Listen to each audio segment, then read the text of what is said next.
So many good and intense memories of filming here in Rome. We have this yellow car behind us, which we nicknamed Trixie because she had a mind of her own.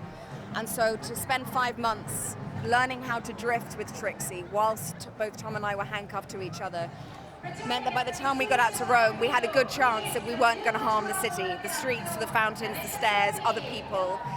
And so the fact that we've come back here with the city intact and also thriving is such it feels bittersweet.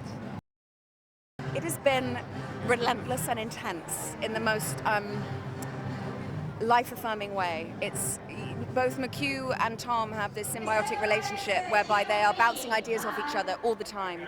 So you can walk onto set on any given day and a script change will happen, or they'll throw out a new bit of dialogue, and they're encouraging you to come as the actor to come up with ideas.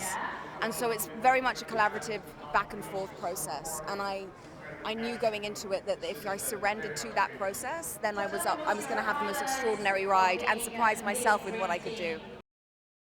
I think what amazes me about him is his dedication to always try something else, try something new, get better. As soon as one film is over, he's like, okay, yeah, great, I'm pleased that worked out, I'm glad it was all for the audience, great, and he's moved on to the next thing.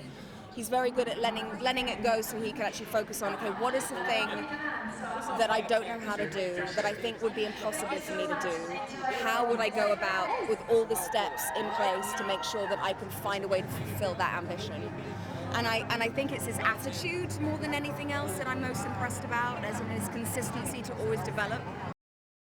From genre to tone, to the characters' arcs, to the visual spectacle of it. It's a film that we haven't seen anything of this nature ever before. It pushes the envelope technologically.